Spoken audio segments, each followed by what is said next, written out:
you, Fred. Good evening. Hi, everybody. Welcome on this cold winter's night. Hope you had a chance to see this movie, get a little laughter in your life. I know I did, and I've seen it lots of times, but always enjoy it. And then, of course, you know, this is the second of 4 Wednesday nights that we're doing with comedy films online. 2 more to come, Sullivan's Travels and Dr. Strangelove. And then, of course, the theater will be opening. We are now approved to reopen on February 4th. And we'll be showing movies again. We'll be wrapping up the online talks. And then we'll be starting to do in-person film screenings and talks starting around February 20th. So please, you know, sign up at the Westdale, make sure you're on the email list or get a membership, and make sure you know about all the wonderful things going on. And I look forward to seeing you at the theater. Now, this movie, of course, His Girl Friday is one of the great classic comedies of all time. People talk about it endlessly for some of its unique characteristics. Like many great movies, it first started as a play on Broadway in 1928. It was called The Front Page was the name of the play. It was extremely successful. It was written by Ben Hecht and Charles MacArthur. Ben Hecht had originally been a newspaper man, and quite a famous one, and certainly knew the whole newspaper world, the setting, you know, and borrowed a lot, obviously, from characters he knew and situations and stories. He went on to become an extremely successful screenwriter, doing all sorts of films, many famous ones. We'll talk about him a little bit more later. But this is where it all started, with this absolutely great play, great dialogue, and of course, soon after, there was a film made of it. And the film was made in 1931, and it was called The Front Page. It was nominated for Best Picture and Best Director, Louis Milestone, and the Best Actor. It was starring Adolf Menschú, if any of you remember him. And it was, again, a very big success. And, you know, at that time, newspapers, of course, were, you know, an incredibly important medium, and everybody read them. There were celebrity journalists, there were celebrity publishers. It was, you know, a very important media form, not obviously like, you know, today, where our newspapers are 6 pages long. Often, I don't know, the Spectator keeps getting smaller and smaller each week, it seems. So this was fun for the audience because they got to kind of go behind the scenes, see the crazy people, the crazy, you know, world that they live in, and they certainly were unique characters who often were these newspaper reporters, and many of them actually did wind up in Hollywood and writing movies and being involved in the film industry. Now, you could ask, why would this movie ever get made again? But this was, you know, the brainchild of Howard Hawks. And Howard Hawks, you know, to me is probably one of the top 5, you know, great directors of the whole Hollywood studio era, but he's never really talked about. He never got the same notoriety or a public awareness that many of the other directors did. Even though he produced his own movies, he didn't work for a studio under contract. He would often be deeply involved in writing the movies.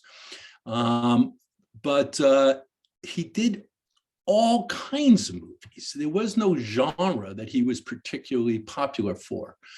In fact, I forgot we have a few slides to show. Would you put up that first slide for a second? Because I do want to just give everyone a chance to look at and see Ben Hecht. Yep, there's Ben Hecht and Charles MacArthur, who wrote the play. I mean, look at this guy, Ben Hecht. He looks like a scoundrel to me. he obviously, they were all kind of hard-boiled and hard drinkers and led this kind of crazy life, but brilliant. And Hecht, of course, was particularly known for his brilliant dialogue. And the next slide, please. And this was the first film, the front page, Adolf Menschú, and of course, Pat O'Brien. Next slide, please. And this, of course, is Howard Hawks. So like I said, the Hawks, within the industry, everybody knew who he was, what he did, and everything else. But for the public, he was a bit of a mystery. He never won an Academy Award. And nevertheless, you'll hear about some of his films, and they were the greatest films ever made. And this was just an extraordinary man who probably would have been successful in anything he had done. And he grew up in a wealthy family. He went to Exeter Academy, private school for high school in New York, although originally from Glendale, Pasadena High School. He was a great tennis player. He won the United States Junior Tennis Championship. He went to an Ivy League college. Of course, he had to go off to the war like everyone else in 1917. And he got very involved in aviation, and he learned how to fly, and he taught aviators to fly. And in fact, when he got out of the Army and came back to LA, he really worked his way up from the bottom, like many people did. He was a prop boy. He did set design. He would be a general assistant to a director. He would do whatever it took to work his way up through the industry, and doing some second unit work, anything at all. His first big break, though, was that his family lent some money to Jack Warner, who was the head of Warner Brothers Studio. And although they paid him back pretty quickly, Hawks got a job sort of as a producer of these, one-reel comedies. Remember, this is, in the 20s still. And he got to start to direct for the first time, which was, kind of extraordinary. I think his first big movie was probably Dawn Patrol. We have a shot of that. Yeah, Dawn Patrol here on the left. So this was a great movie, and obviously about aviation in the early days of World War I, and his experience, of course, actually being there and training the pilots and everything else was invaluable. So that's 1930, very early. But then in 1932, he made a film called Scarface for Howard Hawks. And this was a very successful film, though it had a lot of challenges because Howard Hughes sort of had his own way of distributing films and financing films. But if you've never seen the original Scarface, it got remade many, many years later, I believe, with Al Pacino and Brian De Palma. This is kind of an extraordinary movie. And he discovered a star, an actor from the Yiddish theater named Paul Muni, who stars in this film and became a fairly big Hollywood star. Hawks is actually quite famous for having discovered a number of actors and actresses and developing them and helping them to launch their careers. This was around the same time that, The Public Enemy was done, and Little Caesar. And this is the first film that Hawks actually worked with Ben Hecht. Ben Hecht was the screenwriter for Scarface. And they became very close friends and continued to collaborate for years. So here he's made an action movie, Dawn Patrol, a gangster movie, Scarface. And in 1934, he's off making a screwball comedy for Columbia called 20th Century, one of the great early screwball comedies with John Barrymore. And Hawks cast in the female role a distant cousin of his named Carol Lombard, who I'm sure you've heard of, and has went on to great fame in numerous films after that. It was actually, 20th Century was based on a stage play, by Hecht and MacArthur. And it really is considered one of, the defining movies. So onward he went with his career and did a lot of famous movies you remember from later on. He did To Have or Have Not, the first film for Lauren Bacall, The Big Sleep, a wonderful film we talked about in the past. He would do Westerns. He was a kind of an inventor and engineer. He actually built a race car that won the 1936 Indianapolis 500. So he really had a concept of how to tell a story, how to make a movie. He never got screenwriting credits, but was very involved in the screenplay all the time. People asked him what a good movie was, and he was sort of a no-nonsense guy. He didn't think of himself as some great artist or some auteur. And he said, here's some of the early ones. Road to Glory. Thank you for catching up with me, Jeffrey. That was another great movie that he made with Frederick March, an early movie with Frederick March. If we could have the next slide. Yeah, so now we get to something that I wanted to talk about, which, and this picture is actually a picture of his wife, Slim Hawks. So, what Hawks said is to be a good director, is don't annoy anyone. It's very straightforward. He said, make 3 great scenes and no bad ones, and you'll have a good movie. So his whole style was very actor focused. He tried to keep his shooting schedule short, take as few shots as he needed, and really let the comedy and the natural humor of the material play instead of kind of overwhelming people with his directorial style. Orson Welles had an interesting comment when asked about Howard Hawks in comparison with John Ford. He said, Hawks is great prose, Ford is poetry. Very beautiful and very appropriate quote if you know both of their work. And film critic David Thompson said about Hawks, far from being the meek purveyor of Hollywood forms, he would always choose to turn them upside down. So even though ostensibly, he might be making a Western, it actually becomes sort of a comedy conversation piece. Big Sleep, supposedly an adventure and a thriller, is really a love story. So he was always trying to do something a little bit unique, a little bit different, and obviously continued to be very successful. There were many people who worked on his films. He worked with David Selznick. He worked with lots of people. He was involved in screenplays for Gunga Din and Shanghai Express. But again, because he produced his own films, he had much more creative freedom in writing, directing, and casting than anybody else would have. And in fact, you'll see, directed and produced by Howard Hawks, which is a very unusual credit for that time.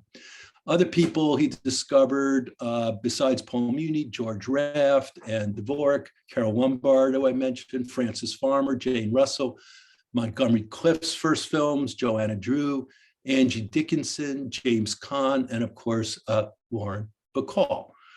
Now, he was only nominated actually once for Best Director, and that was a film called Sergeant York with Gary Cooper, which was a war picture. So again, you can see the diversity of the kinds of things he liked to do. Now, one of the things that's always apparent in all his films, and certainly in this one, is what was later defined in film theory as the Hawxian woman. And that's sort of a character archetype of the tough talking woman. And he used many actresses to play that part in various films. Katharine Hepburn, Ava Gardner, Rosalind Russell, obviously in this film, Barbara Stanwyck, Ball of Fire, Angie Dickinson, and of course, Lauren Bacall, And the Hawxian woman, Hawks was not a feminist. He was not particularly sympathetic to feminism, but he really loved the idea of strong women, not effeminate, who are really challenging the men who are sometimes part of the gang and who can really speak their minds and keep up with the male with counterparts, witty banter, taking action, gets what she wants personally and sexually.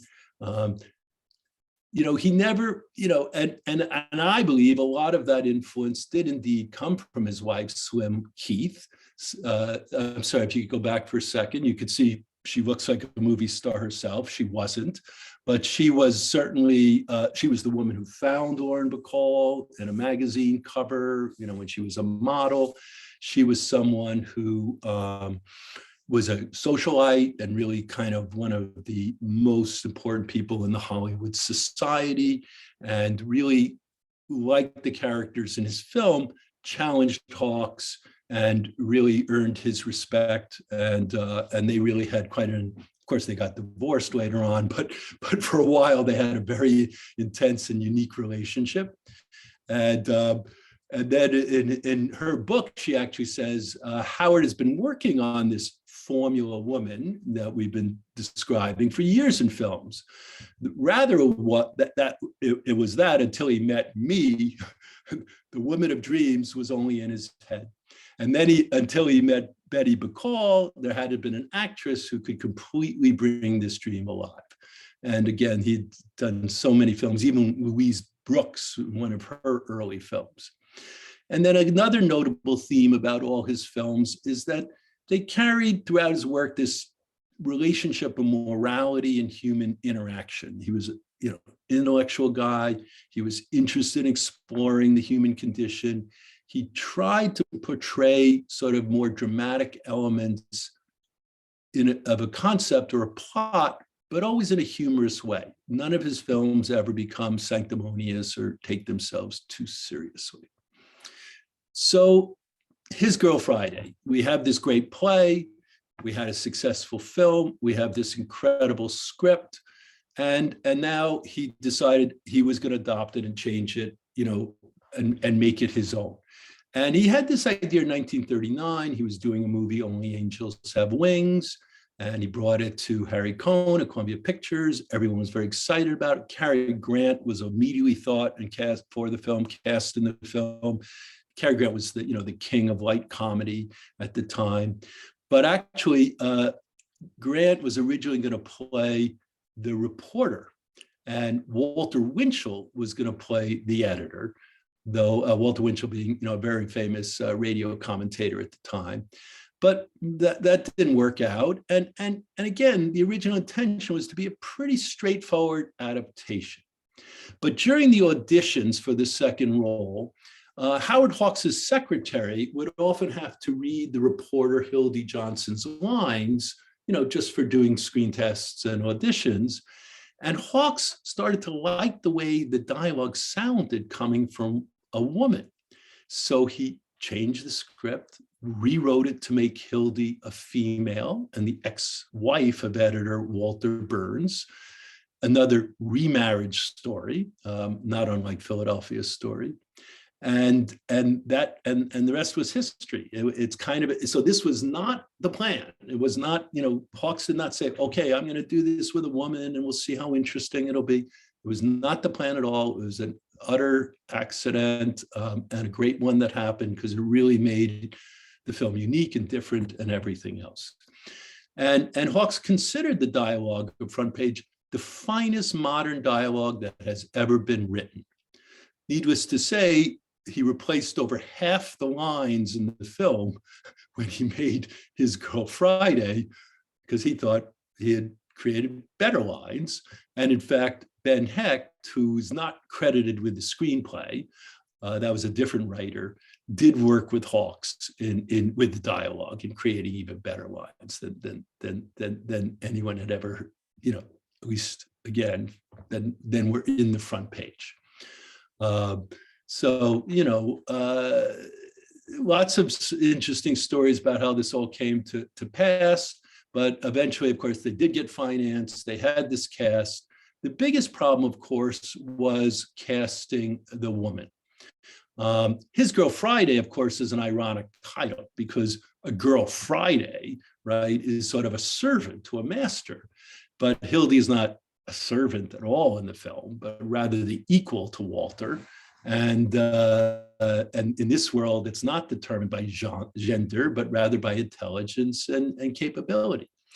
So at first, Hawks wanted Carole Lombard, of course, who he had directed in 20th Century. And I think you could imagine Carole Lombard in this part and being quite fantastic. But she was a freelancer and too expensive. Columbia could not afford her. They were not one of the major studios at the time. He continued to offer it to other actresses: Katharine Hepburn, Claudette Colbert, Margaret Sullivan, Ginger Rogers, Irene Dunne, Jean Arthur. They all turned it down. And even Joan Crawford was considered for this movie. The 15th actress who came in was Rosalind Russell, who you see a picture of Rosalind Russell in her early days as a model. She came from New York, was quite a successful model, very unusual looking, very tall for those days, but slim and a fairly well-known successful model. She had made her way to Hollywood.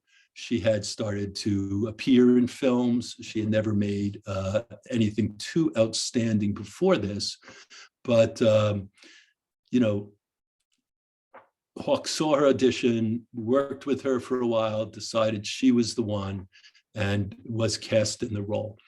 Russell herself, had a huge career, and most of her success actually came later in life. As she says, she was never a sex symbol.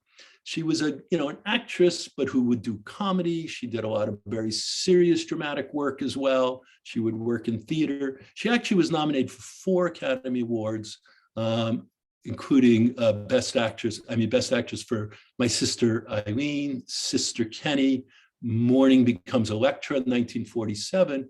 And then in 1958, she had a huge Broadway hit called Auntie Mame. And then they made a film based on that as well, which was incredibly successful. Now, an ironic story that happened during the filming of this, because sometimes these behind the scenes are always, the craziest story, is Cary Grant was responsible for Rosalind Russell meeting her husband, who was a friend of Grant's, named Frederick Brisson. And Frederick Brisson, knew Cary, was staying with him in Los Angeles, and he decided to come down and start to hang around the set. They got Rosalind Russell interested in him. They all went out together, and Russell and Brisson wind up getting married and staying together for 35 years. So it's a wonderful little story, and Cary Grant, I guess, gets quite a bit of the credit. Here's a shot, of course, of the 3 of them. You can see Hawks almost looks like a movie star himself. He certainly was quite the ladies' man, and there are all sorts of stories about him and his hard drinking buddies and the trips they would take, etc. But when it was work, it was total work. The rest of the cast came quite quickly, and they're all quite wonderful, especially, of course, Ralph Bellamy, who you all might remember. And in fact, Ralph Bellamy had become so well known as the sort of the stooge third wheel in relationships. At one point, Cary Grant actually is trying to describe Bellamy's character someone. He says, he looks like the fellow in the movies, Ralph Bellamy. And so this is like, breaking the fourth wall when you're actually talking to the audience and making a joke about the movie you're actually in. The studio hated that, didn't want that line, but of course Hawks prevailed and the line stayed in the movie. And there were a number of other improvisations and other things like that happened during the film, because Hawks really enjoyed that. Hawks took a lot of time shooting the film. They were 7 days behind schedule. Production was often delayed because of all the improvisations. And remember, most of these scenes have numerous ensemble scenes, right? So you have to shoot lots of coverage and many retakes. And Hawks was just always encouraging his actors to be aggressive, spontaneous, and creating these kind of crazy moments and even, breaking the fourth wall. And the other incredible thing about this movie, obviously, as you can see, is this may be the film with the fastest film dialogue of all time. And before this film was made, the movie that had the record for being the fastest film dialogue of all time was the original Front Page. And Hawks was convinced he could do it even faster. He brought a sound mixer onto the set to increase the speed of the dialogue. And he actually, after the film was finished, tried to prove, and did prove to everyone it was faster than the Front Page. And what he says, I noticed that when people talk, they talk over one another, especially people who talk fast or who are arguing or describing something. So we wrote the dialogue in a way that made beginnings and end of sentences unnecessary. They were there for overlapping. So that allowed him to really pick up the pace, allowed the actors to go very quickly. And of course, he's right, in old-fashioned filmmaking, someone talks and then the other person talks and then the other. And as you know, in this film, everybody's talking over each other all of the time. And in fact, supposedly the average word count in this film is 240 words a minute, while average American speech is around 140 words per minute. In fact, they talk so fast, if you could go back to the lunch scene, that when they were shooting this lunch scene, nobody ever eats any food. I don't know if you remember this scene and noticed this, but they're so busy talking the whole time, there's never time for anybody to eat any food, and because it would just slow things down. So what? The other thing he did to make this sense of incredible pace was editorially and with his camera. If you remember early scenes, the movie kind of begins with these sort of lengthy shots. And when I say lengthy, I mean 10 seconds. But, and Hildy's talking about her life outside the newsroom, and they sort of reinforcing the idea that life with Bruce is predictable and slow paced. But as soon as Hildy looks away from the camera for the first time, she turns her back, everything changed. We're back to the newsroom, shots are fired, the editing reflects this newfound fast pace, movement, dynamic shots, people moving, people shouting. The movie just sort of takes off. And of course, emphasizing the contrast of the first new shots. And in fact, at first, Hildy is only seen in these kind of long shots and takes a little time, and she's sort of in the background when all this action is happening. But then later, of course, she starts to emerge as the main character, so many incredible sequences, after Earl Williams escapes. I mean, some of these shots are so fast, they're almost subliminal. They come in so quickly. It's supporting the dialogue, it's supporting everything. None of these shots are lasting more than 10 seconds or so. They're very quick, a lot of reaction shots. And also the way close-ups are used is very interesting, because like this shot, he really would try, which of course a two-shot though, but even in the close-ups, he would frame them almost exactly the same way.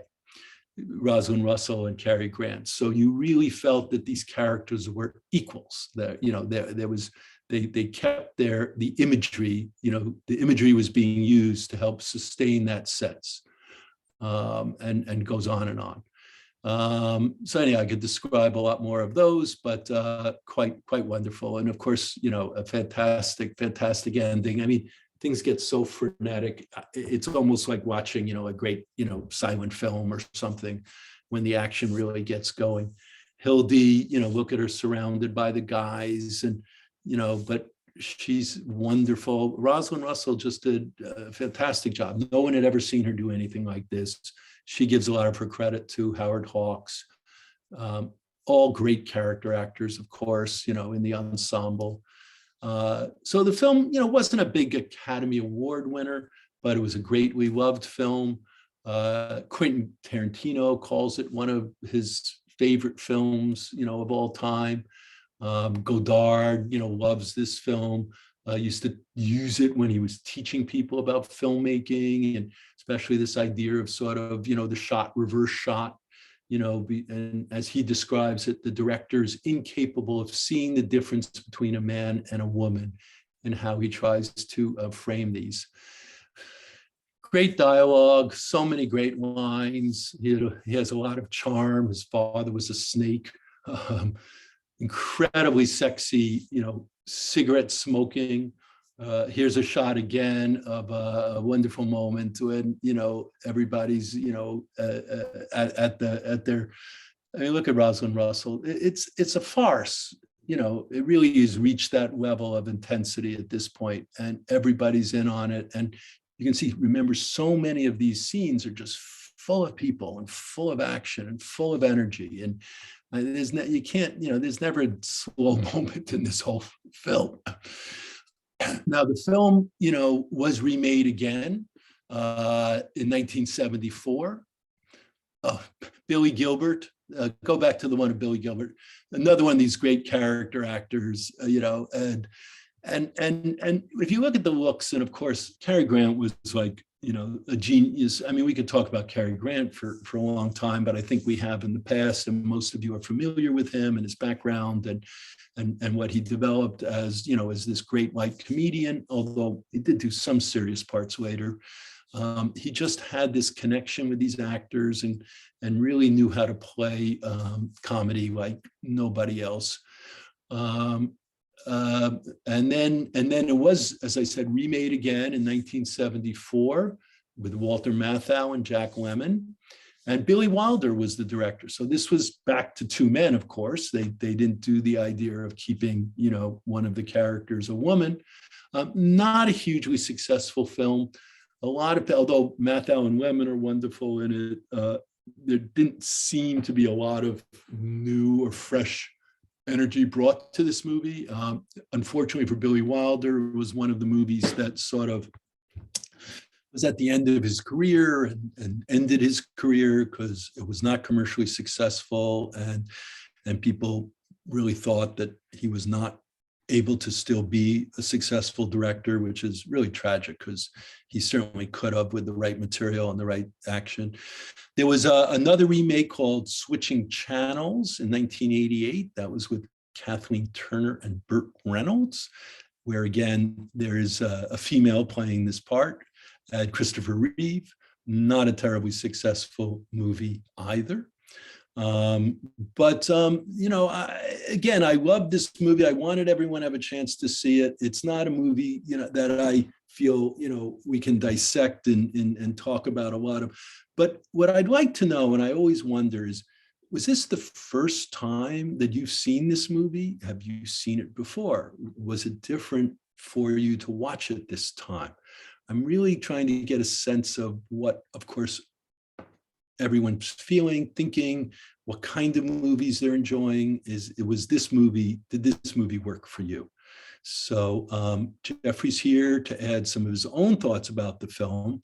So had you seen it in a while, Jeffrey, or is this something relative, seeing it this week was new? You're on mute, Jeffrey. I'm just dying to do a silent film here at some point. A silent film talk. No, this is a movie. It's a perennial favorite that I come back to almost on an annual basis. I'm very familiar with it, and it's a thrill to hear you talking about it. Going back to like the character actors in this movie, like Billy Gilbert, for instance, who doesn't have a lot of time on screen, probably less than 5 minutes, but he plays this really pivotal character. And there's a story in which Hawks tells Russell and Grant, this is Billy's scene, so help him out, because he came from this other tradition. He was introduced to Hollywood by Hal Roach. If anyone knows Laurel and Hardy movies, you'll know the famous scene, the famous short film in which Laurel and Hardy move the piano up and down the stairs of that high rise. Billy Gilbert is the main character, their foil in that movie. He knew how to react to situations, but now he's in a shot that's a 3-shot with these guys, and they really helped him be able to not just have reaction shots, but how does he use his body, and as you can see in that shot previously, looking at his hands, he was almost a mime in some regards, the way he would use his entire body in that role. So I just think he's brilliant in that particular film. And there's so many great performances in this movie. John Quaylen as the man on the run, who, when that roll top desk scene where there's all this back and forth about, who is he this murderer, et cetera, et cetera. And when they finally open up the roll top desk, he says, I wish they'd just kill me already. So it kind of is, to me, just this inspired comedy that seems to come out. Again, it's always great to have great material to start with. That's for sure.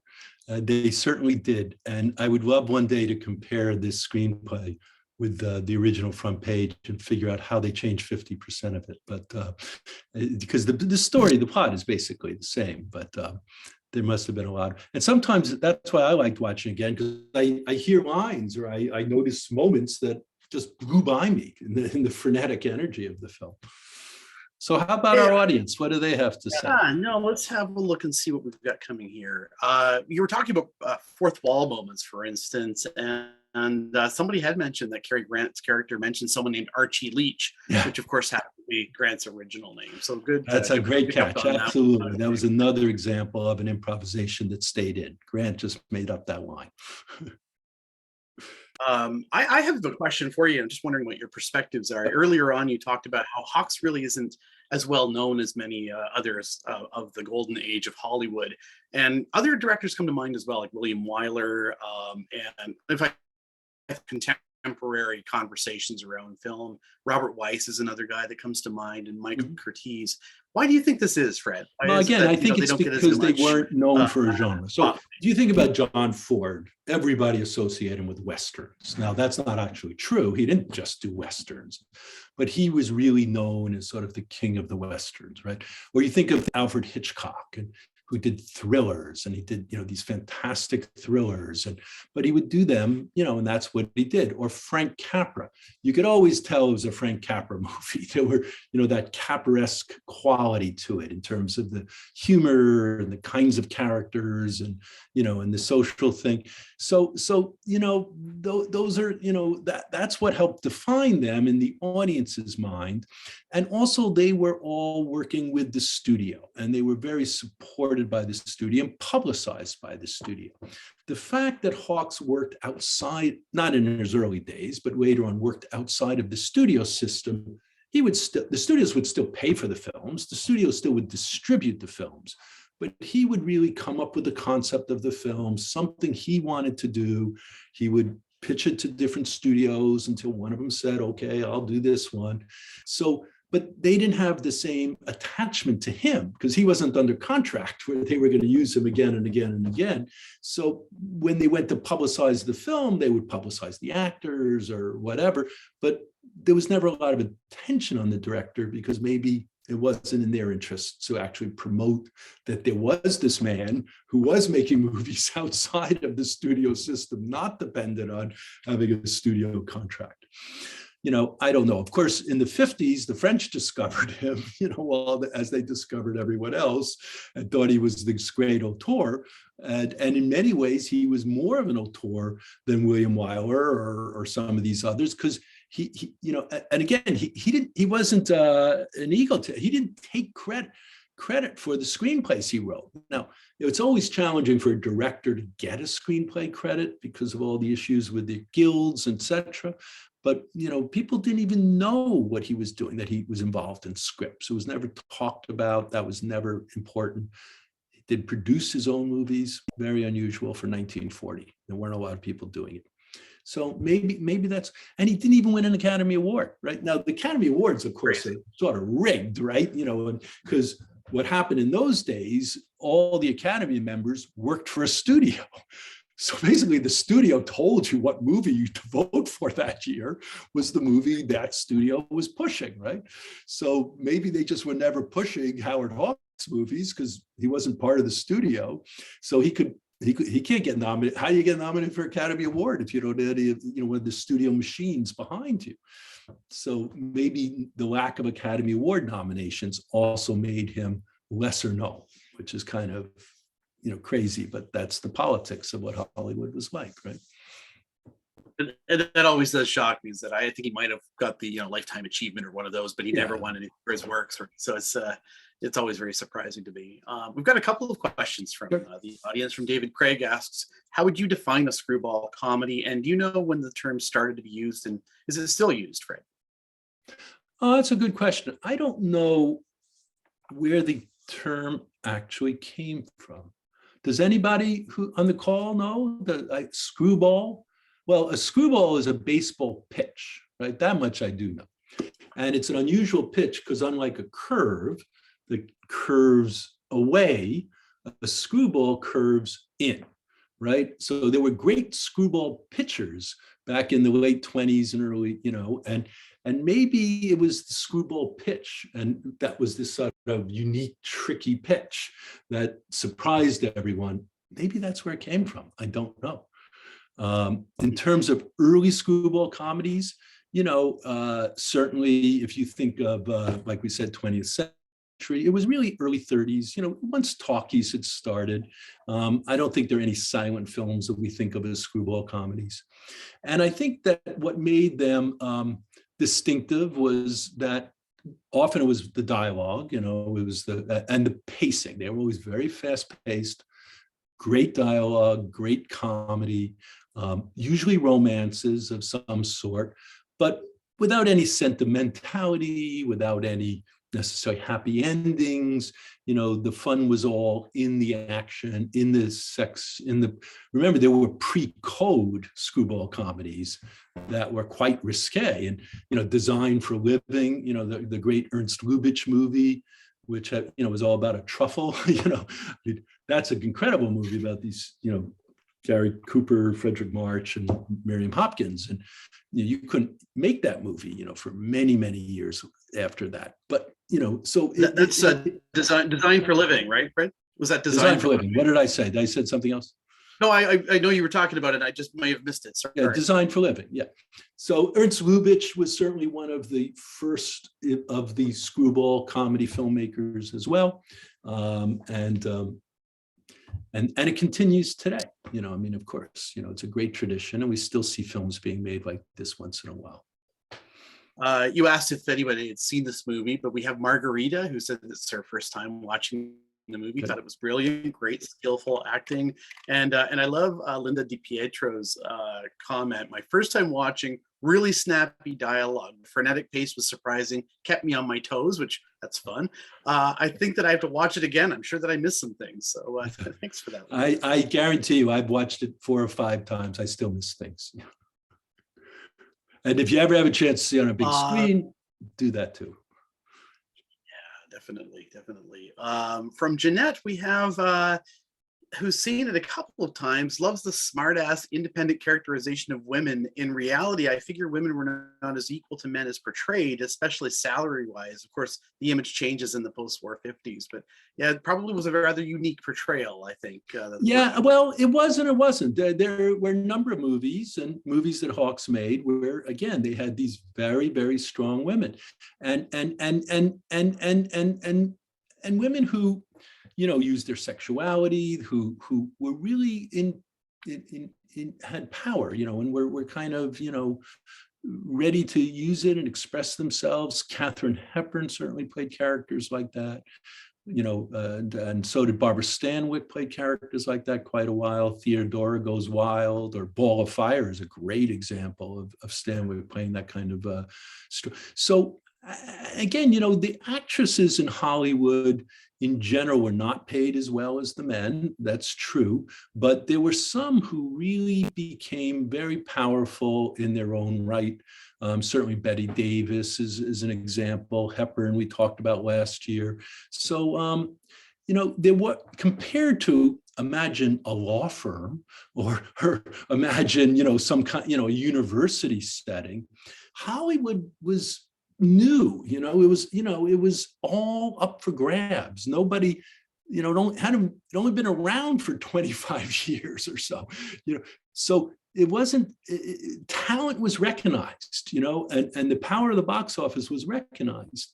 And although, the men dominated it, certainly in terms of the money and in terms of the studio offices and, and all of that, women were able to make a mark in Hollywood in a way they probably couldn't have in a lot of other industries at the time, right? And I think that maybe that's, that attracted people. Certainly attracted the audience. The audience, really responded to these kinds of characters and responded to these actresses, and they became, quite famous and big personalities and stars. And so I don't know. I don't know enough about the world in the early 1930s, but I think it was unique that they did have some opportunities that they didn't have in perhaps other industries or other art forms. Thanks, Fred. I have a question about Ben Hecht, and I'm wondering what is it that called him to Hollywood from, and what calls all of these guys from the stage? Yeah, I don't. Well, first of all, it was the money. The money was ridiculous. I mean, and I'm saying ridiculous. They got paid, $300 a week or something. But compared to jobs, remember, this is the Depression. This is the beginning of the Depression. In the early 30s and on up until really, World War II started, and people were incredibly well paid. So very famous writers, Dorothy Parker, William Faulkner, F. Scott Fitzgerald, would come to Hollywood and work on movies. And it wasn't because they necessarily, didn't want to, write Nobel Award-winning novels, but they got paid. They got paid really good. And it was fun. It was a fun place to be. It was, there was camaraderie, there was a social life. The weather was good. Kind of hard to say no. There's a lot to look at. Now, often a lot of them didn't enjoy their experience, or they burnt out, or they hated the kind of commerciality and exploitation of what show business was. But it was a very, very attractive thing to do in its day. And I don't know Ben Hecht's personal story, but I'm sure money is something. You don't make a lot of money being a newspaper reporter, no matter how famous you are. And even on Broadway, Broadway wasn't the kind of thing Broadway is now. It was, much smaller, and there weren't the same kind of giant. I mean, you got recognition, but there wasn't the same kind of giant profits that you had in the film industry. So maybe that's what it was. Well, and Hecht, you mentioned earlier just how versatile he was. I think one of my favorite screenplays is Notorious, that he wrote for Hitchcock. For Alfred Hitchcock. So yeah, what an incredible career this guy had, and again, so diverse, from screwball comedies to Hitchcock to, Scarface, gangster movies. Obviously just an extremely, extremely talented guy. And it was like a club. They all got to know each other. They were all friends. They would hang out. They would travel together. It was quite the time. And remember, they were making 5 or 6 movies a year. The great part about having people under contract is they would you'd finish a movie, they'd say, show up next week and you're doing this movie. So, and even directors, because the directors often wouldn't go through post-production. They weren't involved in the post-production process. So they would wrap a film, and I think there was a year John Ford made 4 movies. I mean, here, if a guy makes, a movie every 2 years, he's considered prolific, right? And the actors would appear in 6 or 7 movies a year. It was just completely different. But, they worked like crazy. They got paid a lot of money. I think there was a lot of partying and a lot of, loose morals. I don't know what the right word is, but people were having fun, and so what an attractive place to be, I'm sure. Well, I mean, we were talking about Billy Gilbert previously. He'd only been in films for about 10 years up to this point, and he'd been in 120 plus movies by the time this one came around in 10 years. No, he was a good actor. Film day, they were even, he Chaplin used to use him as well, I think, yeah. A lot, yeah, definitely. A couple more comments. First time watching, why do you think that 15 women refused the role, especially considering the quick wit of the lead? That's Any a thoughts? really good question, because you would think you could imagine Katharine Hepburn in this role. You could imagine, Irene Dunn doing this role. You could imagine a number of these actresses doing this role. And I don't know why. I mean, at first it had to do with money, because Columbia was sort of, the small studio. There was Paramount, there was MGM, there was Fox. Columbia was always considered a little bit of a poor sister, even to Warner Brothers, even though we Warner. So they probably didn't want to spend a lot of money on the part. And then I think that, and then of course, some of these women were under contract, from other studios. So even if they did want to do it, they, the studio could say, no, you can't do it. We want you to go do this film instead, So maybe, a lot of them weren't even available for the part. I don't know. It appears that Hawks had people he would have used if they had said yes. It wasn't like he was just waiting and waiting until Rosalind Russell showed up. Because again, Rosalind Russell was a very unusual casting. She was not someone known for comedy. She was not, again, she was very tall. She was beautiful, but not sexy in the traditional Hollywood way. So she worked obviously fantastic in this film. But I don't know. It's always ironic when you watch a film and you go, wow, that's so perfectly cast. And then you find out later that, oh, it was all an accident and they really wanted this guy and that guy. And it's just a miracle that movies get made at all. All the, really for great, it's like all the stars have to align. You can't just get 3 right or 4. You really have to get it all right. The chemistry between the actors, the director, the screenplay. But when it's right, it's a miracle, and this film is, to me, one of those kinds of little just perfect jewels where it just all kind of clicked. It all came together, and even though it's not, again, one of the great critical successes of all time, comedies in general never got the same kind of critical appreciation as dramas did back then. You never saw comedy actors really win Academy Awards or anything like that, but certainly, what happened in this movie was amazing. So. And yet there are moments in this movie that there are some serious moments interjected. Like Karen Barker mentions the scene where Molly jumps out of the window. It's rather jarring in the context of comedy. And there is this sort of gentle moment between Hildy and John.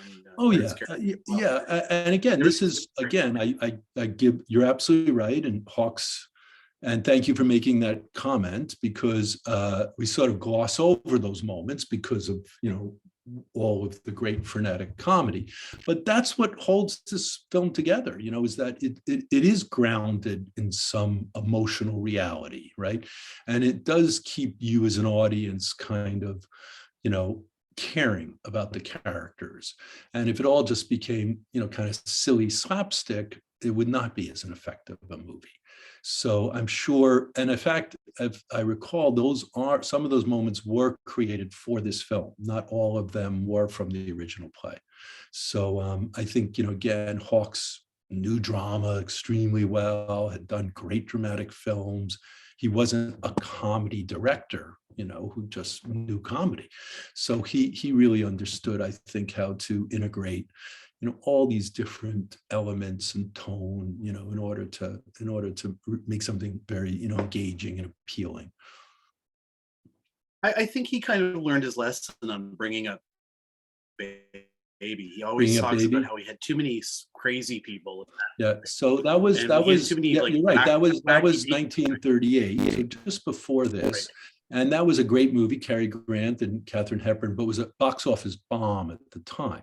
And the general consideration was a screwball comedy, but just so wacky, so over the top. The characters, none of the characters felt real at all, and that therefore maybe it didn't have the emotional connection for the audience, or they all just thought it was kind of like a silly farce. And that's a great point, Jeff, because maybe he, reacting to that, realized, let's make sure in this film, that we don't let the, screwball, fast pace just completely overwhelm everybody. And that's why, again, Cary Grant, of course, is so brilliant in this and all his movies, because you always feel with him that there's something going on. He'll say something, he'll do something, but he's got a reason. There's something happening. So you're always trying to sort of pay attention. He's a wonderful quality as an actor, and his intensity is always there, even for the small little moments. And if you notice, even if you look at still photographs of Cary Grant, he's never just sort of standing there smiling. He's always got this, like, something's good.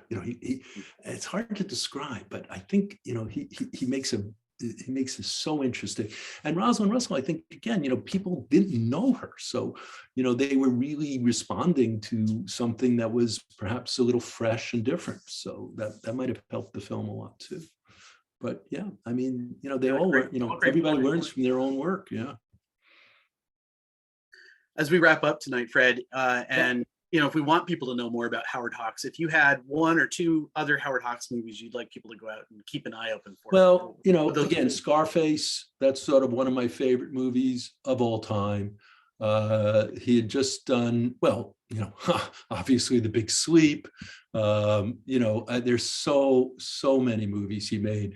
Hard for me to really pick out just one or two that I would recommend, but I would say, and the 20th Century, of course, that's one of the original screwball comedies. And my favorite actress, of course, of all time, Carol Lombard. Another amazing movie he did was Red River. That's one of the greatest Westerns that ever was made, with John Wayne and Montgomery Clift. Another amazing Western, Rio Bravo. And then a movie that most people don't think too much about, but I think is a great comedy, called Monkey Business. Do you know that film, Monkey Business? Marilyn Monroe. And Cary Grant. Yeah, it's a great film. He made that in the 50s. So he kept working, and Gentlemen Prefer Blondes, of course, was 1953. So he continued to make. And Sergeant York is a great movie with Gary Cooper. If you like World War II movies, that's one of the greatest World War II movies. It was based on a true story of this American sharpshooter from, like, the hills of Tennessee, and Gary Cooper plays it, and it's a great war movie. So I would strongly recommend learning more about Howard Hawks if you don't know his films, because he is one of the greatest.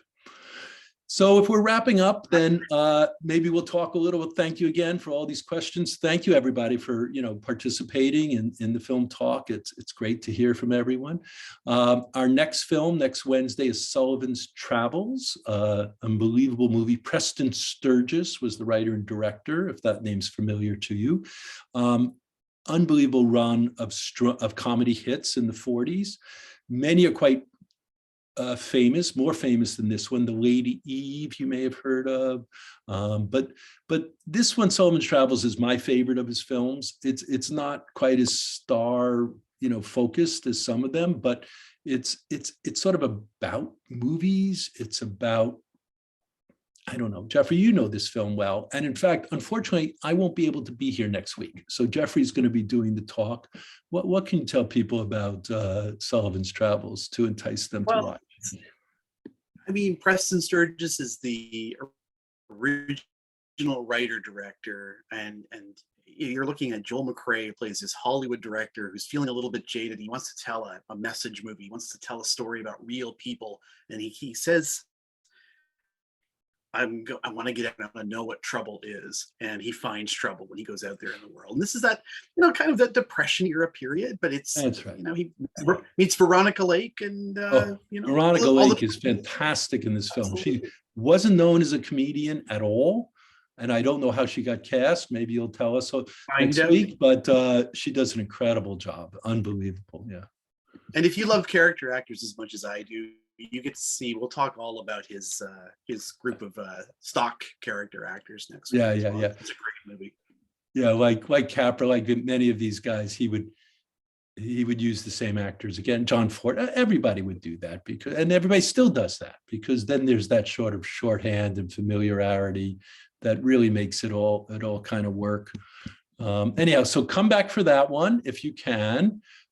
Come to the theater again when we open. Go to the website. You can see we've already posted some films that we'll be showing.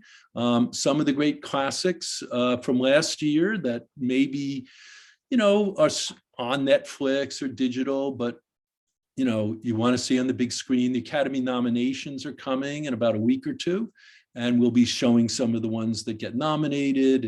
And if you have a chance to see them on the big screen, it's just the power of the dog, and these are films that really shouldn't be seen at home. Belfast, of course, is a fantastic movie. Be interesting to see what happens with the awards this year, but there's some really good films, and we're going to try to bring them to you really soon. So thank you all for joining us. Enjoy your night, and we'll see you next Wednesday. Good night, everybody. Take care. Take care. Bye-bye.